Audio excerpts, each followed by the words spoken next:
Hello guys, in this video I'm going to show you how to show places on the map on the Sygic GPS application.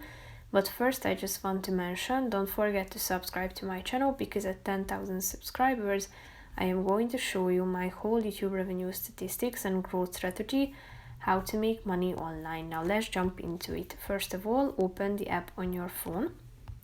After that, click on this menu icon in the upper left corner of the screen.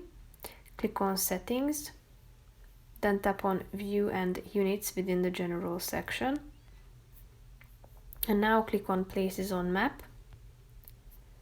That's the fourth option. So here you can turn it on by clicking on this button on the right side, and as you scroll down you can see the place categories such as tourist attractions, eating, drinking and so on. So tap on the relevant one that you would like to display. And here you can tap on the buttons in order to enable these features and display these categories on the map. So that's it for this video guys. See you in the next one. Bye bye.